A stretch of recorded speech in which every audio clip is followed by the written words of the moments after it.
Hello दोस्तों, कैसे हो आप सब। आई होप आप सब बहुत बढ़िया होगे। तो आज का टॉपिक है हमारा रेप्लिका सेट। तो हम बात करेंगे रेप्लिका सेट क्या होता है और इसे कैसे काम करता है, उसका हम डेमो भी देखेंगे। ठीक है। तो रेप्लिका सेट एक कुबरनेटिस रिसोर्स है जो पॉड्स को मेंटेन करता है। जैसा कि मैंने आपको पॉड के वीडियो में बताया था लास्ट में कि पॉड अगर हमारा डिलीट होता है तो वो वापस से कैसे आएगा। मतलब जैसे कोई डिलीट हुआ तो रेप्लिका सेट दोबारा से बना देता है। ठीक है।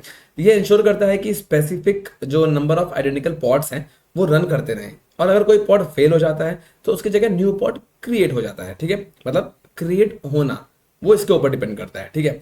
तो रेप्लिका सेट के ना कुछ कंपोनेंट्स होते हैं। तीन कंपोनेंट्स होते हैं जो कि बहुत इंपॉर्टेंट, जैसे कि सेलेक्टर। रेप्लिका सेट के लिए एक पॉड को सेलेक्ट करने का क्राइटेरिया होता है। तो वो काम कौन करता है? सेलेक्टर। जैसे कि जब हमने पॉड क्रिएट किया था तो आपने देखा था कि वो कौन से वर्कर पे क्रिएट हो रहा है। ठीक है, ये डिपेंड करता है। राइट। और दूसरा आता है रेप्लिकास। ये डिफाइन करते हैं कि कितने आइडेंटिकल पॉड्स चलने चाहिए। तीसरा होता है टेम्पलेट। तो ये स्पेसिफाई करता है कि कैसे एक नया पॉड क्रिएट करना है। वो डिपेंड करता है टेम्पलेट के ऊपर पे। ठीक है। अब बात करते हैं रेप्लिका सेट की लाइफ साइकिल की। अगर मैं आपको समझाऊं तो ये भी तीन तरीके से होता है: क्रिएट, स्केल और मैनेज। ठीक है। अब देखो क्रिएट क्या होता है। रेप्लिका सेट क्रिएट करने के लिए कुबरनेटिस मैनिफेस्ट फाइल रन हमें करनी पड़ती है, जो कि हम हमेशा करते हैं। लास्ट में हमने भी YAML फाइल्स रन की हैं पॉड के लिए, वैसे ही इसमें भी करेंगे। ठीक है। स्केल, स्केल क्या होता है? स्केल में बताना होता है हमें कि रेप्लिकास को कितना स्केल करना है, मतलब कितने रेप्लिकास होने चाहिए, बेसिकली कितने पॉड्स के डुप्लीकेट होने चाहिए। वो दो हो सकते हैं, एक ही के दो, तीन, चार कर सकते हैं। ठीक है। मैनेज, रेप्लिका सेट पॉड को मॉनिटर करता है। ठीक है। और अगर कोई पॉड फेल हो जाता है तो उसे रिप्लेस भी कर देता है। तो वो हो गया इसका मैनेज वाला सेक्शन। ठीक है। इसका यूज केस क्या है अगर मैं बात करूं तो ये एक तो हाई अवेलेबिलिटी है। ठीक है। रेप्लिका सेट इंश्योर करता है कि specified number of identical pods हमेशा अवेलेबल। और दूसरा है इसका लोड बैलेंसिंग। तो रेप्लिका सेट डिस्ट्रीब्यूट करता है इनकमिंग ट्रैफिक को अलग अलग पॉड्स में, राउंड रॉबिन मैनर में। मतलब पहले एक पॉड पे जाएगा, फिर दूसरे पे, फिर तीसरे पे, ऐसे करते करते जाएगा। ठीक है। और प्लस रेप्लिका सेट और डिप्लॉयमेंट का क्या रिलेशन है? तो डिप्लॉयमेंट एक हायर लेवल एब्स्ट्रैक्शन है जो रेप्लिका सेट को रैप अप रखता है। ठीक है। और एडिशनल फीचर प्रोवाइड करता है जैसे कि रोलिंग अपडेट्स वगैरह। तो डिप्लॉयमेंट भी हम अलग से समझेंगे इसमें। राइट। तो हमने एक बेसिक चीज देख ली कि रेप्लिका सेट क्या होता है। बाकी मैं आपको बता दूं कि हमने वीडियो स्टार्ट करने जा रहे हैं, और वीडियो स्टार्ट करने से पहले अगर आपने अब तक पिछले वीडियोस नहीं देखे हैं तो मैं आपसे बोलूंगा कि ये पहला वीडियो देख लो। ठीक है। और पहले से नहीं होता है तो थर्ड वाला वीडियो देख लो। आपको अपना सेटअप जो है, वो क्लस्टर जो है वो रेडी कर लेना है। तो यहाँ तक आप आ जाओगे जब आपका लिख के आएगा kubectl गेट नोड्स, उसके बाद ही हम यहाँ से चीजें आगे समझ सकते हैं। तो पहला काम है आपका अपना क्लस्टर रेडी करना। तो मैं आपको बोलूंगा कि आप लोग पहले जाएं अपना क्लस्टर रेडी करें। ठीक है। ओके। तो शुरू करते हैं अपना आज का टॉपिक, जो कि है विम के साथ जाकर के मैं एक फाइल बनाऊंगा रेप्लिका सेट डॉट YAML नाम से। ठीक है। तो मैं फाइल बनाने से पहले आपको बता दूं कि ठीक है, चलो बनाते हैं फाइल। सबसे पहले आता है API वर्जन, और ये क्या होता है मैंने आपको ऑलरेडी समझाया था। ठीक है। काइंड, काइंड की बात करूं तो रेप्लिका सेट। तो अब देखो काइंड क्या है कि हमें कौन सा रिसोर्स बनाना है। तो हमको बनाना है रेप्लिका सेट। उसके लिए हम कौन सा वर्जन यूज कर रहे हैं API का, वो हम वर्जन 1 यूज कर रहे हैं। ठीक है। तो ये दो चीजें ये हो गई हैं। अब बात करते हैं मेटा डेटा, जिसे हम कहते हैं डेटाज ऑफ डेटा। ठीक है। तो ये मैंने आपको लास्ट वीडियो में समझाया था। तो उसका हम रेप्लिका सेट का नाम क्या रखने वाले हैं? एनजिनिक्स हाइफन रेप्लिकाज। ठीक है। ये नाम मैं रखूंगा रेप्लिका सेट का। अब बात करते हैं लेबल्स की। तो इसके अंदर हम एक लेबल देंगे ऐप एनजिनिक्स हाइफन REPL। सपोज ये दे रहा हूं क्योंकि अब क्या होगा ना, जो मेरा ये लेबल है, अगर मैं कोई दो चीजें रिसोर्सेज को आपस में कनेक्ट करता हूं तो वो तभी एक दूसरे के लिए काम करेंगे जब उनका लेबल सेम होगा। ठीक है। कैसे? जैसे कि अब मैं स्पेसिफिकेशन यहाँ पे आपके सामने बनाने लिखने वाला हूँ। ठीक है। सो हम यहाँ क्या ऐड करते हैं, देखो मैं यहाँ पे अब लिखूंगा स्पेसिफिकेशन। ठीक है। स्पेक आपको ऐसे लिख देना है। ठीक है। अब बात करते हैं रेप्लिकास की। ठीक है। ऐसे मेंशन करूंगा 3। तो हम 3 मैंने मेंशन किया, आप लोग मेंशन कर सकते हो अपने हिसाब से, जिसका जो मन है। 3 देने हैं, 4 देने हैं, 2 देने हैं, 5 देने हैं, जो भी देना आप वो यहाँ पे मेंशन कर सकते हो। ठीक है। अब बात करता हूँ सेलेक्टर की। सेलेक्टर कौन होता है? जो कि सेलेक्ट करता है कि कहाँ पे रन कराना है। ठीक है। अब कहाँ पे रन कराना है तो कैसे होगा? Match labels. देखो अब मैंने यहाँ पे क्या दिया है? Match label. मैच लेबल का मतलब क्या होता है कि आपको लेबल मैच करना है, आपको वहीं पे रन कराने हैं। ठीक है। तो मैच लेबल्स के अंदर जाऊंगा जब मैं, तो मैं यहाँ पे ना मेंशन कर दूंगा ऐप एंजनेस हाइफन रेपल। अब देखो इसने कहा कि ये मैच करना, तुम जहां पे आपको ऐप एंजनेस रेपल दिखे, यानी कि इस पॉड के अंदर, वहीं पे तुम्हें ये 3 रेप्लिका डालने हैं। है ना? यहां तक क्लियर है? बहुत बढ़िया। मैं समझा रहा हूं ना, हर एक चीज बता के चल रहा हूं मैं आपको। ठीक है। अब हम करेंगे इसके बाद टेम्पलेट। ठीक है। टेम्पलेट क्या होता है? कि हमें, मैंने आपको बताया कि किस टाइप का हमें डिप्लॉय करना है रिसोर्स, ठीक है। तो मैं बात करता हूँ मेटा डेटा के अंदर जाएंगे एंड इसके अंदर जाएंगे हम लेबल्स के अंदर, ठीक है। लेबल्स के अंदर जाने के बाद मैं आपको बताता हूँ कि ये किसके हिसाब से रहेगा, ऐप nginx हाइफन रेपल। तो ये भी डिपेंड करता है हमारे सेम के हिसाब से, यानी ओके। तो टेम्पलेट के स्पेक के अंदर जाएंगे हम, स्पेसिफिकेशंस मैं इसकी दे देता हूँ। कंटेनर जो हमें रन करना है, तो मैं ऐसे कंटेनर्स करके लिख देता हूँ। और मैंने आपको बोला जब भी कंटेनर के बाद हम नाम लिखेंगे हमेशा डैश दे करके नाम लिखेंगे उसका। तो मैं यहाँ पे नाम देता हूँ कंटेनर का, सपोज करो nginx, ठीक है। सेम नाम दे रहा हूँ मैं कंटेनर, ताकि कंफ्यूजन ना हो। और इमेज कौन सी रहेगी, IMAGE इमेज, इमेज रहेगी मेरी वही जो हम यूज कर रहे थे। इस बार थोड़ा सा डिफरेंट कर लेता हूँ मैं, पहले हम 1.23 यूज कर रहे थे, मैं 14.2 ये दे देता हूँ, ठीक है। अब मैं इसके लिए पोर्ट डिफाइन करने वाला हूँ यहाँ पे, कौन से पोर्ट पे रन करेगा हमारा nginx। तो पोर्ट डिफाइन करने के लिए हमें डैश दे करके कंटेनर, ठीक है, पोर्ट, ठीक है, ऐसे लिख दूंगा मैं। और कौन सा पोर्ट रहेगा, 80। यहां तक मैंने आपको एक एक लाइन समझाते हुए टाइप करी है, इसलिए मैंने YAML फाइल कॉपी पेस्ट नहीं करी है, मैंने आपको लिखते हुए समझाया है।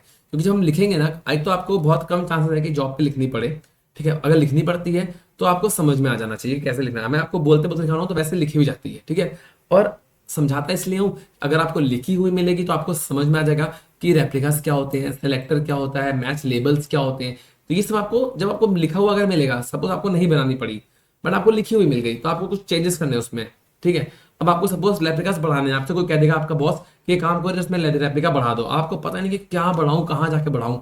आपको पता है ना, आप इस फाइल के अंदर आओगे, रेप्लिका 3 है उसको 4 कर दोगे, बढ़ जाएगा। बोलेगा कम कर दो, आप कम कर दोगे। एग्जाम्पल दे रहा हूँ, तो आप ऐसी चीजों को चेंज आउट कर सकते हो, तो हमें पता होनी चाहिए।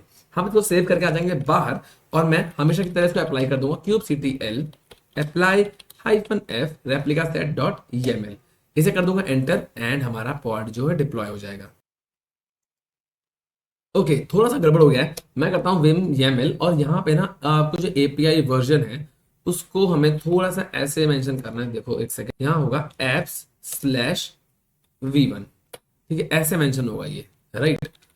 ओके अब मैं आ जाऊंगा बाहर, अब आ गया हूं मैं बाहर, एंड अब मैं इसे करता हूं यहां से अप्लाई। ओके फ्रेंड्स, तो अगेन यहाँ पे प्रॉब्लम आ रही है। अब प्रॉब्लम क्या आ रही है, देखो रेप्लिका सेट तो लिखा है हमने, ठीक है, सब कुछ लिखा है। अब मैं एक बार वापस से रेप्लिका के अंदर जाता हूँ एंड हम चेक करें अगर, ओके तो यहाँ पे क्या प्रॉब्लम आई है। अब मैं आपके सामने इसलिए प्रॉब्लम को भी डिलीट नहीं मारता हूँ, तो आपके सामने रहेगी तो आपको पता रहेगा रेप्लिका सेट का ना एस जो है वो कैपिटल रहेगा, ठीक है। तो हमें ये कुछ चीजें चेंज करनी होती हैं, और लेट्स सी नाउ, अब कोई एरर तो नहीं है, एंड अप्लाई एंड सीरीज। इस बार सब ओके था, वो समझ नहीं पा रहा था क्योंकि रेप्लिका सेट का ना एक तरीका है। देखो यहाँ इसने मेंशन किया हुआ है रेप्लिका सेट, ऐसे लिखा था मैंने, तो ऐसे नहीं होना चाहिए था यहाँ पे, ठीक है। नो मैसेज फॉर काइंड, क्योंकि काइंड कह रहा है इस तरह कोई काइंड, काइंड का मतलब क्या होता है, रिसोर्स, है ना। बोला ना मैंने कौन सा रिसोर्स हमें क्रिएट करना है, वो होता है काइंड, हमें रेप्लिका सेट करना है। तो इसने बोला कि no matches for this kind, तो कोई काइंड ही नहीं है, बोला ये कोई तरीका, ये कोई चीज ही नहीं है। चीज क्या है, एस कैपिटल होगा तो वो चीज बन जाएगी, ठीक है। फिलहाल हमने यहाँ पे कर लिया है अपना रेप्लिका सेट क्रिएट। अब मैं चेक करूं अगर kubectl गेट पॉड्स जो कि हमारी पुरानी कमांड्स थी, ठीक है, हम चेक कर सकते हैं kubectl गेट पॉड्स -o, हम चेक कर सकते हैं पॉड्स। वैसे ऐसे भी मैं करूंगा तो आपको दिख जाएगा यहाँ पे कि ये हमारा पॉड है, ठीक है। और इसके अंदर 3 जो है वो रनिंग में है, राइट, 3 हमारे जो है वो रनिंग में है रेप्लिकास। मैं ये वाला पॉड डिलीट कर देता हूँ, kubectl डिलीट पॉड्स पॉड 3, ये मैंने कर डिलीट, एंड ये वो पुराना वाला था कल वाला, ठीक है, तो वो हमने कर दिया यहाँ से डिलीट। ओके अब मैं करता हूँ kubectl गेट पॉड्स, आपको दिखेगा कि टर्मिनेटिंग, ये टर्मिनेट हो रहा है, ठीक है, हो जाएगा टर्मिनेट, कोई दिक्कत नहीं है। अब ये हमने किया, अब मेरे तीनों जो रेप्लिकास थे वो यहाँ पे रनिंग कंडीशन में आ चुके हैं। अब थोड़ा डिटेल में देखना है मुझे, ठीक है। तो kubectl गेट पॉड्स, और मैं कर दूंगा -o, ठीक है, -o वाइड और शो -labels, ठीक है। अब ये दे दिया इसने मुझे पूरा का पूरा सिस्टम हर तरीके से। अब इसने किया क्या, देखो ये मेरे 3 रेप्लिका हैं, ठीक है, एक ये है, ये गया हमारा वर्कर 1 पे, ये भी गया है वर्कर 1 पे, और ये चला गया वर्कर 2 पे। तो आप इस तरीके से चीजों को मैनेज कर सकते हो, ठीक है। यहाँ पे हमने क्या किया, हमने इनको अलग अलग कंटेनर्स पे, मतलब अलग अलग वर्कर्स पे रन किया है, ठीक। तो अब इसे आप चेक भी कर सकते हो, कैसे चेक करोगे, अगर मैं आपको रेप्लिकास आपको चेक करना है, तो मैंने आपको पॉड्स दिखाए, तो अगर मैं आपको दिखाऊं रेप्लिकास, तो आप इसको ऐसे यूज कर सकते हो, रेप्लिका सेट एंड सीरीज। हमारा कौन सा रेप्लिका सेट है, nginx रेप्लिकास, ठीक है, तीन है, तीन करंट थे, रेडी तीन है, और कंटेनर किसके हैं, एनजिनिक्स के हैं 1.14.2। सेलेक्टर क्या है, रेपल, और यहाँ पे लेबल्स क्या है, एनजिनिक्स रेपल। ठीक है, तो यहां तक आप आ चुके हो। अब देखो ये लेबल सेम है और ये पॉड के भी लेबल सेम है, एनजिनिक्स हाइफन रेपल, देखो यहाँ पे लिखा हुआ है ना, नीचे आ गया रेपल, तो ये सेम है, ये भी इसका सेम है। तो यहां तक आपको क्लियर हो गया कि हमने कैसे रेप्लिकास जो है वो क्रिएट कर लिए हैं। अगर मैं अब रेप्लिकास का काम क्या होता है कि कोई डिलीट हुआ तो उसको दोबारा बना दो, तो हम एक बार क्या करते हैं ना, करके देखते हैं डिलीट, पॉड को करता हूं मैं डिलीट। तो ये मैंने पॉड बनाया था, मेरे 3 पॉड रन हुए हैं, अगर मैं एक पॉड को कर दूं डिलीट, सपोज मैं इसे करता हूं डिलीट, सबसे पहले वाले को, इसका नाम मैंने कॉपी कर लिया यहां से, और मैं करता हूँ क्यूब CTL, यहाँ करता हूँ डिलीट पॉड्स, और ये मैंने पॉड का नाम दे दिया MSG24 करके, है ना, ये था ना पहले वाले का नाम MSG24। ठीक है, तो वो हो गया डिलीट। अब मैं अगर आपको दिखाऊं वापस से क्यूब CTL गेट पॉड्स करता हूँ सीरियस, ये तुरंत आ गया, वो वाला चला गया। देखो QSDLC ये वाला है हमारे पास, T22RQ ये भी है हमारे पास, ये TX8FP जो ये नया है, और ये देखो 9 सेकंड पहले बनाई है ना। हमारा MSG वाला गायब हो गया, देखो MSG है कोई इसमें से नहीं है, वो गायब हो गया। जैसे ही वो गायब हुआ रेप्लिका सेट ने तुरंत नया बना दिया, देखा आपने। ठीक है, तो ये हम समझ गए रेप्लिका सेट कैसे काम करता है। तो अब मैं क्या करने वाला हूँ, अब मैं बताऊंगा अगला टॉपिक नोड सेलेक्टर, बट उससे पहले मैं क्या करता हूँ, रेप्लिका सेट डिलीट कर देता हूँ, है ना। यूज हमने कर लिया, अब वो चीज फालतू बनी रहेगी, साइज बढ़ाते रहेगी, और जो कि रैम पे बहुत लोड पड़ता है। तो मैं क्या करूंगा, रेप्लिका सेट डॉट YAML करूंगा डिलीट, एंड सी दिस, ये हो गया डिलीट। अब मैं करता हूँ गेट पॉड्स, तो हमारे पॉड्स टर्मिनेट हो रहे हैं जो थे वो भी, और मैं यहाँ करता हूँ, अगर अप एरो से आप जाके देख सकते हो, मैंने रेप्लिका सेट किया तो दिखा रहा है no resources found, replica set भी नहीं बचे हैं। ठीक है, वापस मैं गेट पॉड्स करूंगा तो हमारे पॉड भी डिलीट हो गया, सारा हमारा जो रिसोर्स था वो डिलीट हो गया बेसिकली। ठीक है, बहुत बढ़िया। अब मैं क्या करने वाला हूँ, नोड सेलेक्टर, मतलब कि अब मुझे स्पेसिफाई करना है कि किसी नोड को मुझे किसी एक पॉड पे ही जाके डिप्लॉय करना है, जिस मतलब कि आप ऐसे समझ लो कि हम लेबल्स का यूज करेंगे इस बार, है ना, कि कौन सा नोड के टाइप में जाके क्या चीज कहां डिप्लॉय करनी है। ठीक है, तो कैसे करते हैं देखो, पहले मैं चेक करता हूँ क्यूब CTL गेट नोड्स, मेरे नोड्स रेडी है कि नहीं रेडी है, चेक किया मैंने, ओके, तो मेरा जो क्लस्टर है वो रेडी है। ठीक है, अब मैं इसको चेक करूं, गेट पॉड्स, हमारे पॉड भी 0 है, कुछ भी नहीं है। तो मैं एक हमारी जो फाइल हमने बनाई थी pod1.yaml, ठीक है, ये मैंने बनाई, तो ये मेरे पास पड़ी हुई है ना, पहले हमने बनाई थी वीडियो जो पॉड्स की, उसमें हमारी थी ये।